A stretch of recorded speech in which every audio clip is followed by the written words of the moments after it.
할렐루야.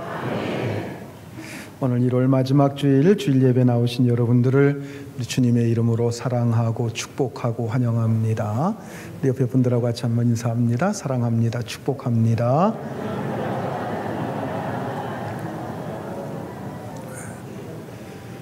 저는 지난 한 주간 동안 여러분들이 기도해 주시고 또 후원해 주시고 또 염려해 주시고 해주신 덕분에 필리핀 단기 선교 은혜 가운데 잘 다녀왔습니다. 특히 우리 학생들을 많이 데리고 이번에 다녀오게 되었는데 우리 학생들이 얼마나 자랑스러운지 정말 복된 한 주간이었습니다. 그냥 마냥 어린아이들처럼만 생각이 됐었는데 아이들이 얼마나 그 열정을 가지고 사역을 잘해줬는지 참 제가 감사한 한 주간이었습니다. 여러분 보람을 느끼셔도 아주 좋을 것 같아요.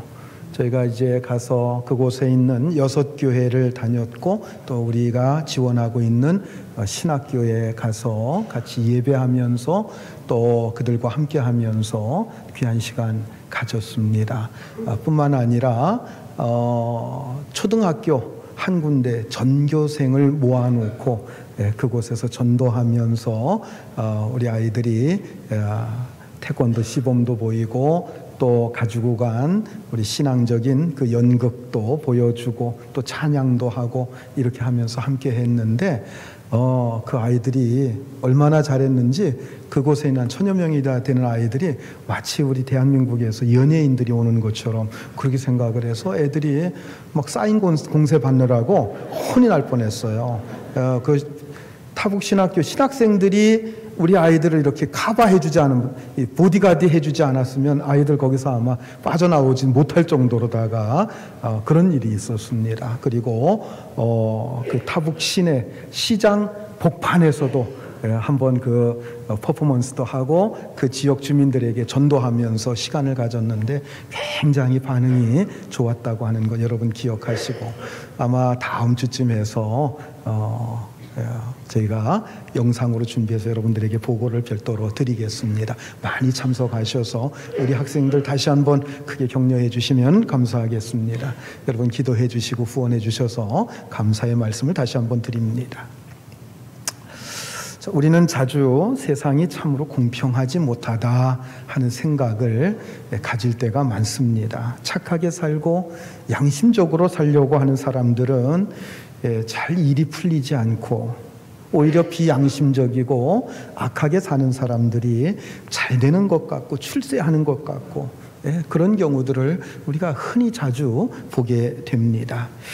하나님을 믿는 사람과 믿지 않는 사람은 세상을 보는 눈이 근본적으로 다릅니다. 신앙이 없는 사람들은 힘의 원리를 가지고 세상을 바라봅니다. 힘이 있어야 세상에서 성공할 수 있다. 힘이 있어야 잘 살 수 있다. 이런 생각을 가지게 됩니다. 그래서 강한 자가 약한 자를 지배하는 것을 당연시하고 폭력이나 거짓이 동원이 되어도 그런 것에 대해서 그렇게 놀라질 않습니다.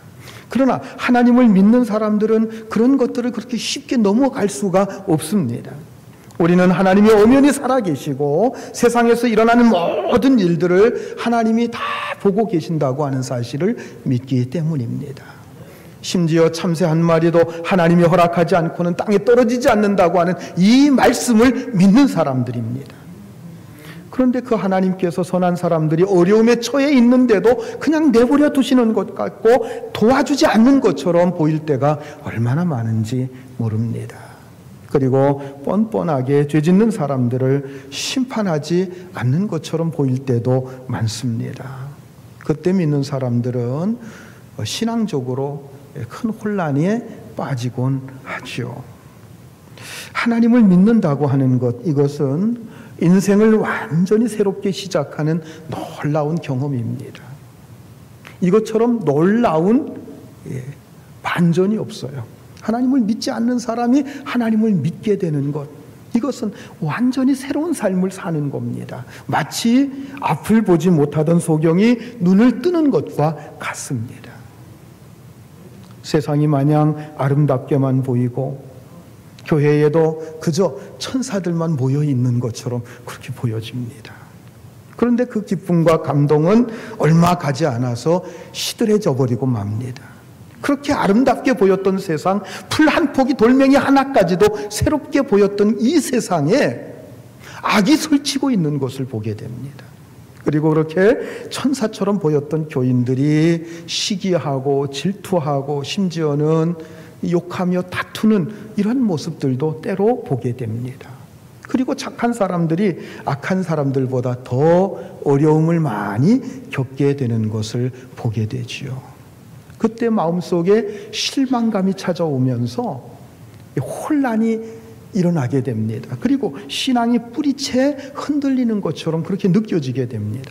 정말 하나님이 다스리신다고 한다면 어떻게 이렇게 악한 사람들이 설치면서 저렇게 잘 살 수 있을까?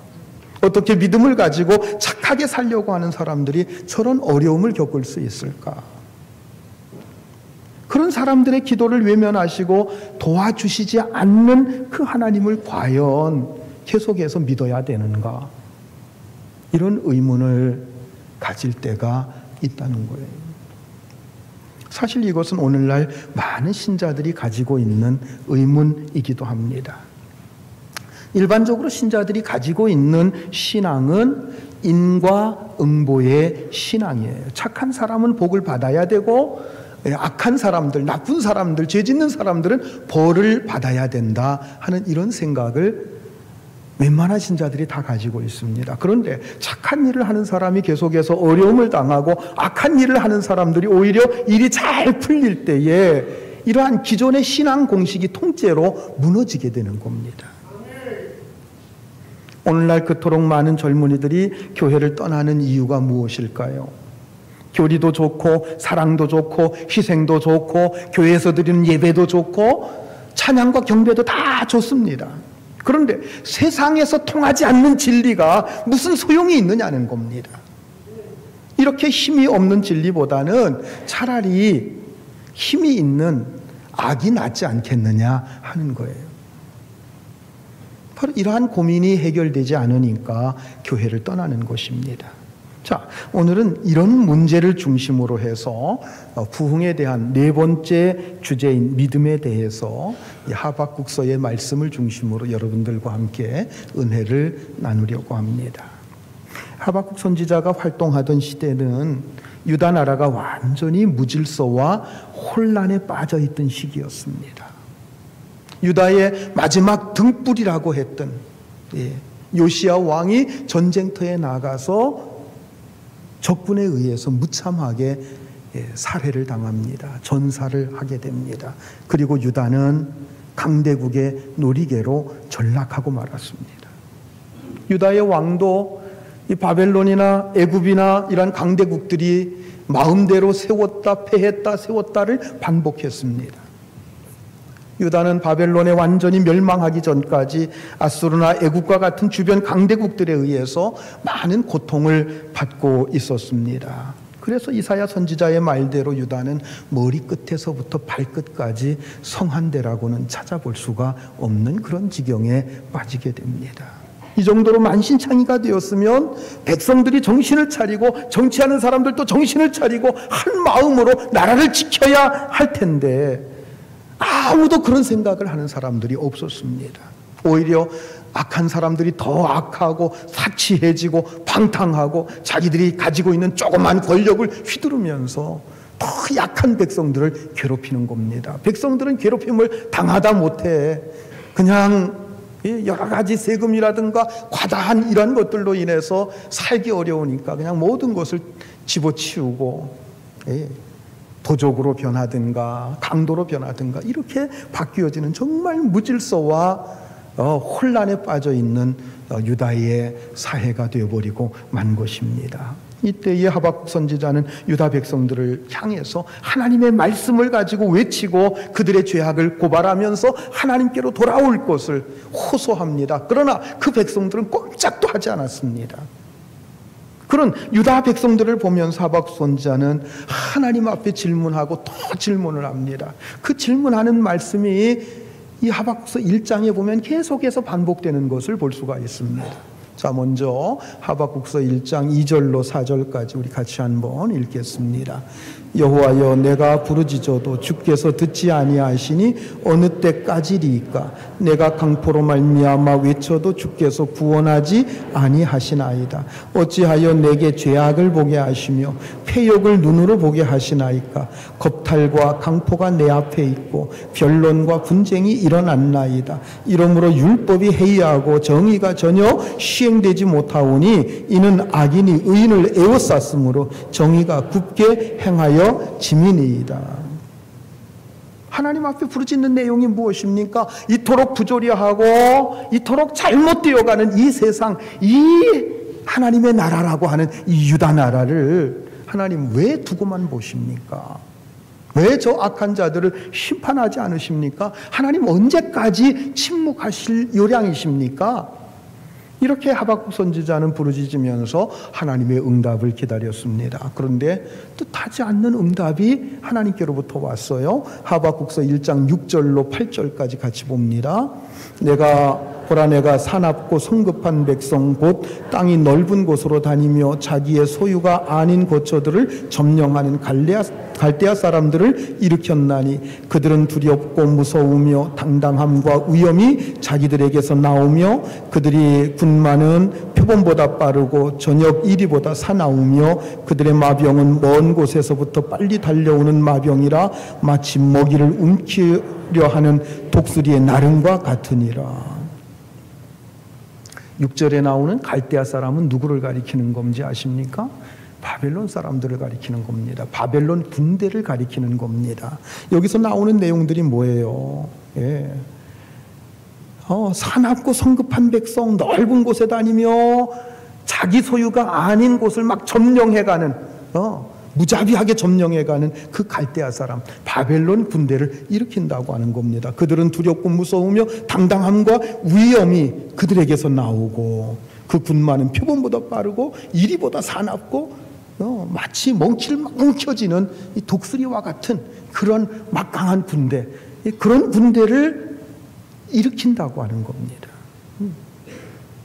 그 군대가 몰려온다는 거예요. 뭘 위해서요? 심판을 위해서. 누구를 심판하기 위해서? 유다 나라를 심판하기 위해서. 청천벽력과 같은 말씀이었습니다. 차라리 모르는 편이 나았습니다. 그는 유다 백성들을 바로잡기 위해서 질문을 드렸는데 하나님의 응답이 뭡니까? 이 백성은 치료 불가라는 겁니다. 도저히 치료가 안 된다는 거예요. 그래서 이 백성을 심판하는데 갈대아 사람들을 통해서 심판하시겠다는 겁니다. 중병에 걸린 유다를 살리기는커녕 멸망시키겠다고 했을 때 선지자의 마음은 심히 답답하고 심히 괴로웠습니다. 더군다나 이 유다를 멸망시키는데 세상에서 가장 악한 바벨론이라고 하는 그 나라의 군대를 도구로 사용하는 것, 이것을 이해할 수가 없었던 겁니다. 그래서 그는 이렇게 부르짖습니다. 하박국서 1장 13절 말씀을 같이 한번 읽겠습니다. 주께서는 눈이 정결하심으로 악을 참아 보시지 못하시며 패역을 참아 보지 못하시거늘 어찌하여 거짓된 자들을 방관하시며 악인이 자기보다 의로운 사람을 삼키는데도 잠잠하시나이까. 자, 여기서 얘기하는 게 뭡니까? 거짓된 자들을 방관한다, 악인들을 자기보다 의로운 사람을 삼키는데도 잠잠한다. 무슨 얘기예요? 그 악한 바벨론 군대를 일으켜서 왜 이 백성을, 이 하나님의 백성을 멸망시키려고 합니까? 이것에 대한 불만이라는 거예요. 자, 17절 말씀도 보겠습니다. 그가 그물을 떨고는 계속하여 여러 나라를 무자비하게 멸망시키는 것이 옳으니까.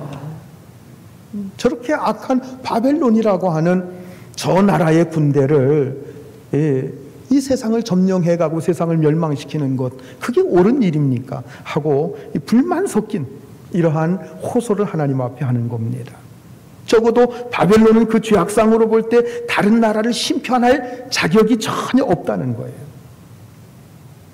특히 유다 나라 하나님의 백성이 그 바벨론에 의해서 심판받는다고 하는 것, 이것은 있을 수가 없는 일이라는 것입니다. 그리고 또한 이 말은 하나님의 나라인 유다가 멸망당해서는 안 되지 않겠느냐 하는 것이기도 합니다. 하나밖에 없는 하나님의 나라가 멸망해 버린다고 하면 인류를 구원하시겠다고 하는 그 하나님의 약속은 어떻게 되는 것입니까? 하는 거예요. 하박국 선지자는 이렇게 풀리지 않는 여러 가지 의혹을 가지고 하나님 앞에 기도하고 있고 이제 하나님의 응답을 기다리고 있습니다. 자, 본문 1절, 2장 1절로 넘어가서 우리 같이 한번 읽겠습니다. 내가 내 파수하는 곳에 서며 성루에 서리라. 그가 내게 무엇이라 말씀하실는지 기다리고 바라보며 나의 질문에 대하여 어떻게 대답하실는지 보리라 하였더니, 자기가 파수하는 곳에 서서 하나님께 기도하고 하나님의 응답을 기다리겠다라고 하는 거예요. 예. 아마 이 하박국의 이 사회적인 신분, 직책이 뭔가 하는 것이 나타납니다. 그 직책이 뭡니까? 그 성을 지키는 파수꾼이었다고 하는 것을 알 수가 있고, 그가 그 파수하는 그 성루에 서서 하나님 앞에 간절히 이런 문제를 가지고 기도했고 이제 하나님의 응답을 기다리고 있다고 하는 것입니다. 자, 그런데 그때 하나님의 응답이 왔는데 그 응답이 세 가지로 왔습니다. 첫 번째 응답이 뭡니까? 이 묵시의 말씀, 지금부터 내가 하는 하나님의 말씀, 그 묵시의 말씀을 명백히 기억하라, 명백히 새겨두라고 하는 겁니다. 본문 2절 말씀 우리 같이 한번 읽습니다.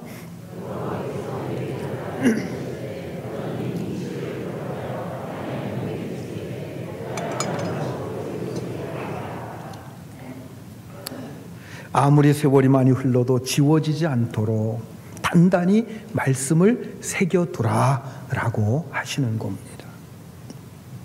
하나님은 예루살렘을 용서하거나 치료해 주겠다고 말씀하지 않으셨습니다.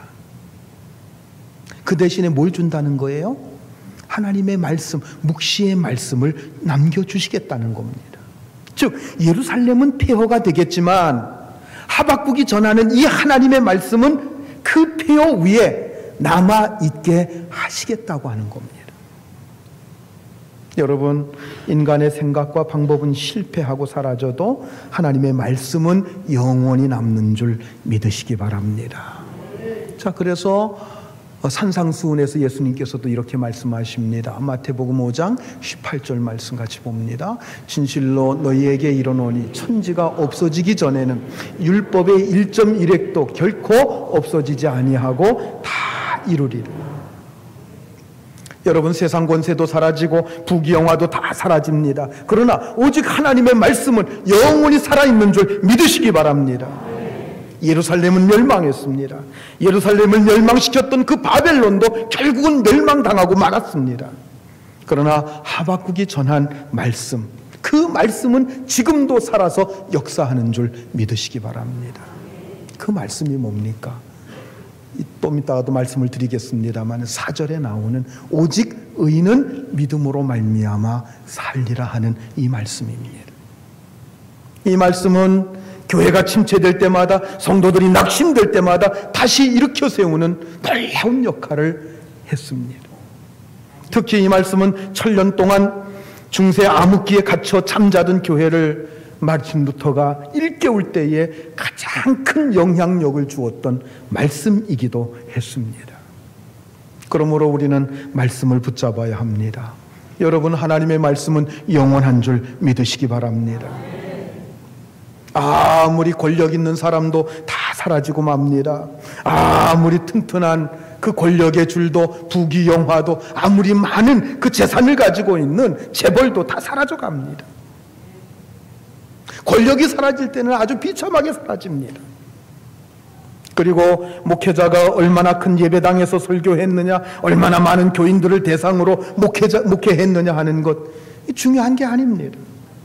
어쩌면 환난의 때가 오면 그 큰 예배당도 불타 없어지고 성도들도 모두 다 흩어져 버릴지도 모릅니다. 그러면 남는 게 뭡니까? 목회자가 강단에서 외친 그 말씀과 그 말씀을 듣고 변화된 성도들의 인격입니다. 그 나머지는 모두 다 사라져 버릴 수도 있다는 거예요. 예루살렘이 무너진 후에 많은 사람들이 그 폐허를 바라보면서 한때 하나님이 다스렸던 이 찬란했던 도성이 어떻게 이렇게 폐허가 됐을까? 망해버렸을까? 질문할 겁니다. 그때 그들은 하박국이 새겨놓은 말씀의 판을 발견하게 될 것입니다. 그리고 그 판에 새겨진 말씀을 보고서 이 백성들이 멸망당한 이유를 그들은 깨닫게 될 겁니다. 여러분, 우리는 영원하신 말씀만을 굳게 붙잡아야 합니다. 그리고 그 말씀 안에서 날마다 새롭게 변화되는 여러분들이 되시기를 주의 이름으로 축원합니다. 두 번째로 주신 말씀이 뭡니까? 하나님의 묵시는 반드시 성취될 때가 온다는 거예요. 자, 본문 3절 말씀 우리 같이 한번 읽겠습니다. 이 묵시는 정한 때가 있나니 그 종말이 속히 이르겠고 결코 거짓되지 아니하리라. 비록 더딜지라도 기다리라. 지체되지 않고 반드시 응하리라. 여러분, 하나님의 말씀은 반드시 성취되는 줄 믿으시기 바랍니다. 구약의 수많은 예언들이 신약에 와서 다 성취되었습니다. 신약에 주신 모든 말씀들도 교회를 통해서 성취되어 갑니다. 여러분, 이 하박국에게 주신 이 말씀, 정한 때가 온다. 그때 반드시 기다려라. 그때가 되면 다 이루어진다. 여러분, 그때가 언제입니까? 가깝게는 유다의 포로 생활이 끝이 날 때를 가리키는 거예요. 지금은 다 잡혀가고 예루살렘은 폐허가 되고 그들은 포로로 끌려가서 고생을 하게 되지만 그 고생은 영원하지 않다는 거예요. 반드시 그 바벨론이라고 하는 그 권력이 무너질 때가 온다는 것입니다. 메대와 바사에 의해서 멸망을 당하게 되고 그리고 그 백성들은 다시 돌아오게 되었습니다. 지금 당장 하나님이 적군을 막아주시지는 않을 것입니다. 하나님의 말씀대로 예루살렘은 멸망을 당할 것입니다. 그러나 중요한 사실은 그게 끝이 아니라는 거예요. 포로 생활은 반드시 끝이 날 것이고 그것은 그리 먼 미래의 일이 아니라고 하는 것입니다. 그러니까 좀 더디게 느껴진다고 할지라도 끝까지 기다리라는 거예요. 끝까지 기다리다 보면 반드시 회복될 날이 오고 반드시 부흥의 날이 오게 된다고 하는 것입니다. 여러분, 오늘 이 말씀을 가슴속 깊이 새기시기 바랍니다. 성도의 고난에는 반드시 끝이 있습니다. 하나님이 일으키시며 하나님께서 회복시키실 그때가 반드시 온다고 하는 것입니다. 우리가 생각할 때, 우리가 인간적으로 생각할 때 그 기간이 길게 느껴질 수도 있습니다. 여러분 한번 생각해 보십시오. 이스라엘 백성들이 바벨론에 끌려가서 70년 동안 고생을 했습니다. 70년이라고 하는 그 세월이 적지 않은 세월입니다. 어쩌면 그곳에 끌려가서 거의 대부분의 사람들이 죽었을지도 모릅니다. 그리고 그 고난이 영원히 계속될 것 같이 느껴질지도 모릅니다. 그러나 하나님께서는 반드시 하나님의 정하신 그 때가 있고 그 정하신 때에 반드시 회복의 은혜를 베푸신다고 하는 것입니다. 여러분 기억하십시오. 하나님께서는 우리 성도들에게 불필요한 고통을 1분 1초도 더 주시지 않으십니다. 하나님의 때가 되면 정확하게 그 모든 억압에서 풀어주십니다. 그러므로 기다리십시오. 절망하지 말고 기다리십시오. 남들이 전부 나를 비웃고 침뱉어도 여러분 기다리시기 바랍니다. 제가 젊었을 때는 매사에 너무 쉽게 포기하는 그러한 경향이 있었습니다. 지금 생각해 보면 참 얼마나 부끄러운지 모릅니다. 그러나 지금은 저는 함부로 버리거나 함부로 포기하지 않습니다. 남들이 뭐라고 하든지 남들이 저를 어떻게 대하든지 하나님의 때가 될 때까지 기다리려고 애를 씁니다. 여러분 참기 힘들 때가 있을 거예요. 그냥 포기해버리고 싶을 때도 있고 어떤 때는 그냥 인간적인 방법으로 성질 나는 대로 해버리고 싶은 그때도 있을 것입니다. 그러나 그런 생각이 들 때마다 하나님의 말씀을 깊이 묵상하며 기도하시기 바랍니다. 그러면 반드시 하나님께서 일으켜 주시고 회복해 주신다고 하는 것입니다. 물론 그렇게 기도했다고 해서 금방 하늘에서 축복이 쏟아지는 것은 아닙니다. 그러나 결정적인 순간을 견뎌낼 수 있는 힘과 능력이 생겨나게 됩니다. 하나님께서 정하신, 하나님께서 이루실 그때까지 버틸 수 있는 힘이 생긴다고 하는 것입니다. 그런데 많은 성도들이 이 사실을 알면서도 기다리지 못합니다. 그래서 하나님께서 말씀하시는 거예요. 이 말씀을 판에다가 명백하게 새기라고 하십니다. 판에다가 명백하게 새겨라. 무슨 얘기입니까? 우리의 가슴, 우리의 가슴에 명백하게 이 말씀을 새기고 있으라는 겁니다. 그때가 반드시 온다. 하나님의 묵시가 반드시 이루어질 때가 온다. 그러므로 조금 더디게 느껴진다고 할지라도 포기하지 말고 기다리라는 겁니다. 여러분, 하나님은 절대 우리를 속이지 않는 분이심을 믿으시기 바랍니다. 약속하신 말씀을 반드시 이루시는 하나님이신 줄 굳게 믿으시는 여러분들이 되시기를 주의 이름으로 축원합니다. 마지막 세 번째로 주시는 말씀이 뭡니까? 하나님은 이 답답하고 불안한 시기에 우리 성도들이 어떻게 살아야 할지를 가르쳐 주십니다. 자, 본문 4절 말씀 우리 같이 한번 읽습니다. 보라, 그의 마음은 교만하며 그 속에서 정직하지 못하나 의인은 그의 믿음으로 말미암아 살리라. 아멘. 자, 여러분, 여기 마음이 교만하고 정직하지 못한 사람은 누구를 가리키는 말일까요? 1차적으로는 예루살렘을 멸망시킬 바벨론 사람들을 가리킵니다. 왜냐하면 이 말씀에 곧 이어서 바벨론 사람들의 그 죄악에 대해서 계속해서 지적하고 있기 때문입니다. 그런데 여러분, 바벨론 사람들만 정직하지 못하고 교만한 줄로 생각하지 마시기 바랍니다. 멸망을 앞두고 있는 유다 백성들도 교만하고 정직하지 못한 사람들입니다. 아니, 이 세상에서 하나님에 대한 진정한 믿음이 없는 사람들은 모두 다 교만한 사람들입니다. 그들은 모두 다 정직하지 못한 사람들입니다. 어쩌면 지금 하나님 앞에 서 있는 이 하박국 선지자 자체도 교만하고 정직하지 못한 사람일 수도 있다고 하는 겁니다. 하나님께서 지금 그걸 얘기하고 있는 거예요. 자, 본문 3절과 4절에 대해서 히브리서 기자가 이렇게 해석을 하고 있습니다. 자, 히브리서 10장 37절로 39절까지 우리 같이 한번 읽습니다. 잠시 잠깐 후면 오실 이가 오시리니 지체하지 아니하리라. 나의 의인은 믿음으로 말미암아 살리라. 또한 뒤로 물러가면 내 마음이 그를 기뻐하지 아니하리라 하셨느니라. 우리는 뒤로 물러가 멸망할 자가 아니요 오직 영혼을 구원함에 이르는 믿음을 가진 자니라. 지금 오늘 본문에 나오는 3절 4절 말씀을 히브리서 기자가 그대로 인용하면서 해석을 하고 있는 거예요. 잠시 잠깐 후면 오실 자가 오신다, 그렇게 말씀하고 있습니다. 여러분, 오실 자가 누굽니까? 누가 오신다는 얘기입니까? 예수 그리스도께서 오신다는 거예요. 자, 여러분, 예수 그리스도가 오셔야 합니다. 예수 그리스도가 속히 오셔야 합니다. 여러분, 그분이 오셔야만 우리의 모든 문제가 해결되는 줄 여러분 믿으시기 바랍니다. 왜 예수님이 오셔야 됩니까? 예수님만이 우리의 심령을 고칠 수 있기 때문입니다. 예수님만이 우리의 어두운 마음을 은혜의 빛으로 밝게 비춰주실 수 있기 때문입니다.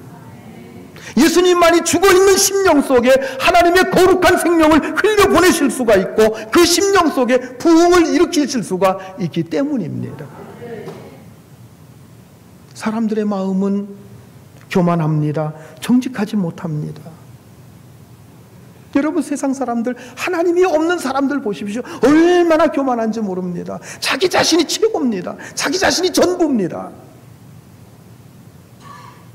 그들 속에 엄청난 거짓이 있습니다.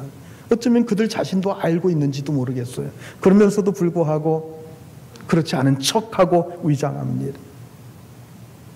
사람들은 생각합니다. 법을 엄격하게 시행하면 이 세상의 죄악이 없어질 것이다. 점점 줄어들 것이라고 생각합니다. 그러나 착각입니다. 율법은 법 중에서도 최고의 법이었습니다. 그런데도 예루살렘은 너무나 부패해서 멸망당하고 말았습니다. 옛날에 유럽에서는 빵 하나만 훔쳐도 처형할 정도로 엄격하게 법을 시행했다고 합니다. 이게 잘 나타나는 소설이 있죠. 장발장이 이 주인공으로 나오는 레미제라블이라고 하는 그런 소설이 있습니다. 프랑스 소설입니다. 그 주인공 장발장이 젊은 시절에, 조금 어린 시절에, 소년 시절에 배고파서, 너무나도 배고파서 빵 하나 훔친 것, 이 죄로 평생 그게 올무가 되어서 신분을 숨긴 채 살아갈 수밖에 없는 그런 내용들 아닙니까? 그러나 이러한 엄격한 법이 있었지만 가난하고 힘없는 사람들만 걸려서 잔인하게 처벌을 받았을 뿐, 돈 많고 똑똑하고 힘 있는 사람들은 교묘하게 법망을 피해서 잘 먹고 잘 살았다는 거예요. 이처럼 인간의 죄성은 법보다도 더 무섭다는 겁니다. 그럼 어떻게 해야 됩니까? 법보다도 더 강하고 죄성보다도 더 강한 분이 오셔야 됩니다. 그분이 누굽니까? 그분이 바로 예수님이십니다. 예수님이야말로 우리의 모든 어려움과 절망과 실패에 대한 해답이십니다. 이 말을 뒤집어 놓고 보면 우리의 연약함과 실패에 대해서 우리 믿는 성도들은 너무 낙심할 필요가 없다는 겁니다. 절망할 필요가 없다는 겁니다. 우리가 하나님을 믿고 예수 그리스도를 믿고 있으면 그 안에 모든 답이 있습니다. 그 안에 모든 길이 있는 줄 여러분 믿으시기 바랍니다.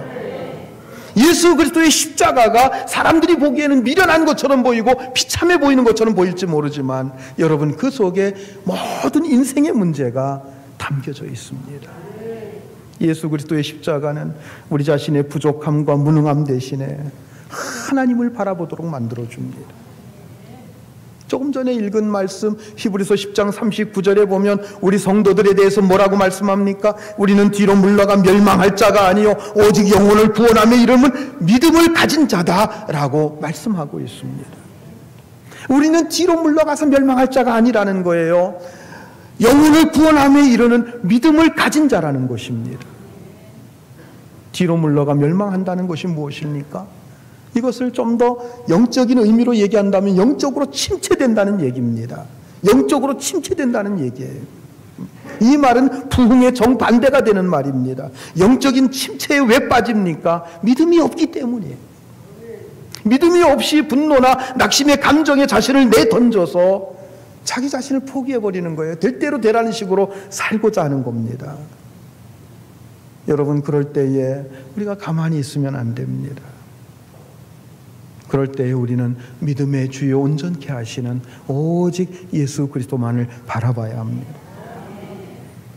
여러분 속에 있는 작은 믿음을 자꾸 불러일으켜야 됩니다. 그래서 그 믿음을 가지고 침체되거나 낙심되지 않도록 싸워야 됩니다. 본문에서 하나님께서는 모든 문제의 답을 한마디로 요약해 주세요. 오직 의인은 믿음으로 말미암아 살리라. 이 말씀 따라서 해보시기 바랍니다. 오직 의인은 믿음으로 말미암아 살리라. 여러분 마음이 침체되었을 때 우리는 우리의 믿음을 자꾸 불러일으켜야 됩니다. 어떻게 깨울 수 있습니까? 우리가 앞에서 우리가 살펴본 대로 자꾸 예배 자리로 나와야 됩니다. 말씀을 들을 수 있는 자리로 자꾸 나와야 됩니다. 마음이 침체될 때 가장 먼저 나타나는 현상이 뭔지 아십니까? 예배 드리기가 싫어지는 거예요. 예배의 자리로 나아가는 게 자꾸 싫어지는 겁니다. 목사의 설교 듣는 게 지겨워지는 거예요. 저 목사는 왜 저렇게 길게 설교할까? 이런 생각이 자꾸 들고요. 여러분 억지로라도 예배에 참석하고 억지로라도 우리가 설교를 들어야 합니다. 그때 마음속에 잠자던 믿음이 깨어나기 시작합니다. 설교를 통해서 들려오는 하나님의 말씀, 그 말씀이 우리의 영혼을 흔들어 깨우게 됩니다. 그러면 자연스럽게 믿음의 부족함을 회개하게 되고 마음이 하나님을 향해서 열리면서 하나님 앞에 간절한 마음으로 기도하게 되는 거예요. 하나님께서 묵시해 준 말씀이 하박국 선지자의 영혼을 흔들어 깨웠습니다. 그래서 하박국 선지자는 새로운 믿음을 가지고 기도하게 되는데 여러분 이 하박국서를 보면 참 놀랍습니다. 1장과 3장이 어쩌면 그렇게 대조가 되는지 몰라요. 예. 그 기도가 예전에 했던 기도와는 완전히 달라지는 그런 기도를 하게 됩니다. 하박국서 1장에 나오는 기도는 전부 다 어떤 내용입니까? 어찌하여 이렇게 하시나이까? 어찌하여 이 백성을 이렇게 내버려 두십니까? 어찌하여 왜 바벨론을 일으켜서 이 백성을 멸망시키려고 하십니까? 하나님에 대한 불만과 반항과 의혹, 이것에 가득 찬 그러한 기도였습니다. 자, 그런데 3장으로 넘어가면 그의 기도가 완전히 달라지는 걸 볼 수가 있어요. 자, 3장 창고에는 1절이 빠져 있는데요. 1절과 2절 우리 같이 한번 읽겠습니다. 3장 1절과 2절만 같이 읽겠습니다. 3장 2절 우리 같이 한번 읽읍시다. 여호와여, 내가 주께 대한 소문을 듣고 놀랐나이다. 여호와여, 주는 주의 일을 이 수년 내에 부응하게 하옵소서. 이 수년 내에 나타내시옵소서. 진노 중에라도 긍휼을 잊지 마옵소서. 자, 이전에는 어떻게 기도했습니까? 어찌 패역한 백성들을 그냥 보고 계십니까? 어찌 하나님의 백성을 심판하시는데 극악무도한 바벨론 사람들을 사용하십니까? 이러한 불만 속에서 기도했습니다. 그런데 이제는 여호와여, 내가 주께 대한 소문을 듣고 깜짝 놀랐나이다. 하나님에 대한 흥분된 마음을 드러내면서 기도하기 시작합니다. 그리고 이전에는 악한 자들을 왜 그냥 내버려 두십니까? 왜 저들을 빨리 심판하지 않으십니까? 하면서 불만 속에서 기도를 했습니다. 그런데 이제는 저 악한 자들, 저들이 회개하고 하나님께로 돌아와 하나님의 나라가 부흥케 해달라고 기도하게 되는 거예요. 그리고 그들이 돌아오기 전에 진노를 내리지 말아달라고 긍휼을 구하고 있습니다. 그리고 그 기도의 절정은 우리가 잘 아는 말씀입니다. 16절부터 19절에 나타나고 있습니다. 하박국서 3장 16절로 19절까지 우리 같이 한번 읽겠습니다. 내가 들었으므로 내 창자가 흔들고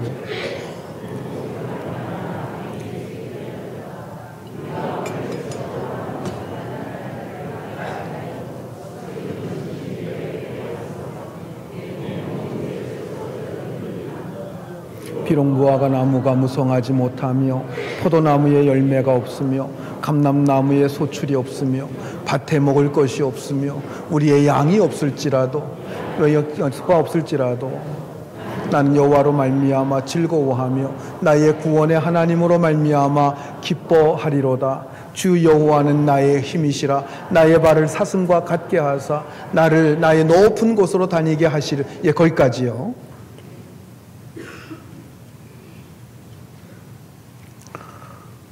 16절 말씀이 무슨 얘기입니까? 지금 이제 막 바벨론 군대가 몰려오는 그 말발굽 소리가 들려오는 듯, 그 소리를 들으면서 예루살렘에 닥치게 될 환난의 때를 눈으로 보는 것처럼 느껴집니다. 그래서 선지자가 뭐라고 얘기합니까? 창자가 흔들리고 뼈가 썩는 듯하고 입술과 온몸이 떨려온다고 고백하고 있습니다. 이제 곧 예루살렘은 폐허로 변할 것이고 유다 백성들은 모든 것을 잃어버린 채 비참하게 바벨론으로 포로로 끌려가게 될 것입니다. 그러나 선지자는 그 모든 것을 다 잃어버린다고 해도 오직 구원해 주시는 여호와 하나님으로 말미암아 기뻐하고 즐거워할 것이라고 찬송하고 있는 겁니다. 사랑하는 성도 여러분, 참된 부흥이 무엇입니까? 모든 것을 다 잃어버릴 것 같은 절망적인 상황 속에서도 구원해 주시는 하나님만을 오직 바라보는 것입니다. 하박국 선지자는 나라가 멸망당하는 그 절박한 상황 속에서 70년 후에 하나님께서 이루실 예루살렘의 회복을 바라보고 있습니다. 그리고 좀 더 멀리 600여 년 후에 이 땅에 오셔서 놀라운 구원을 이루실 예수 그리스도를 바라보고 있는 것입니다. 문제는 믿음입니다. 그 하나님을 믿는 믿음이에요. 여러분, 하나님을 믿으시기 바랍니다. 하나님만을 신뢰하시기 바랍니다. 예수 그리스도만을 믿으시기 바랍니다. 그것만이 정답이에요. 인생의 모든 문제가 그 믿음으로만이 풀릴 수밖에 없다는 겁니다. 예수 그리스도만이 우리에게 믿음을 주실 것이며 우리에게 성령의 능력을 부어 주실 것입니다. 그러므로 믿음의 주님이시고 우리의 삶을 온전히 회복시켜 주시고 우리의 영혼을 새롭게 부흥시켜 주시는 예수 그리스도만을 바라보시기 바랍니다.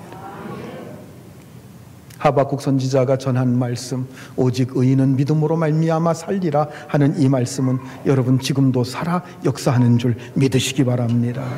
여러분, 이 말씀은 교회의 역사를 통해서 교회가 병들고 교회가 침체될 때마다 우리를 살리는 것은 오직 하나님의 능력이고 그 능력을 믿는 믿음이라고 하면서 이 말씀을 통해서 성도들을 살렸고 교회를 일깨워 줬다고 하는 사실입니다. 그래서 사도 바울은 이 말씀을 갈라디아서와 그리고 로마서에서 반복해서 인용하고 있고, 히브리서 기자는 조금 아까 우리가 본 대로 이 말씀을 새롭게 조명해 주었습니다. 그리고 이 말씀은 종교개혁자 마르틴 루터가 참된 진리를 이 말씀을 통해서 깨닫게 되었고, 이 말씀 속에서 힘과 용기를 얻어서 교회를 변화시키는 놀라운 위대한 역사를 이루게 된 것입니다. 여러분, 우리는 우리 힘으로 사는 게 아닙니다. 우리가 가지고 있는 조그만 그 힘으로 사는 게 아닙니다. 우리의 능력으로 사는 게 아닙니다. 여러분, 우리의 힘과 우리의 지혜로 살고자 하면 이상하게 힘이 빠지게 되고 결국은 실패하게 되어 있습니다. 그러므로 인간적인 모든 계획과 복잡한 생각, 자존심 모두 다 예수의 십자가 앞에 내려놓으시기 바랍니다. 온 힘을 다하여 우리 주님 바라보시기 바랍니다. 그 믿음만이 우리의 영혼을 일깨우고 교회를 일으켜 세우는 진정한 능력인 줄 믿으시기 바랍니다. 기도하시겠습니다. 여러분, 다시 한번 우리의 믿음을 생각해 보면서 함께 기도하겠습니다. 우리가 하나님을 믿는다고 하면서 얼마나 불평불만, 의혹 속에 살아가고 있습니까?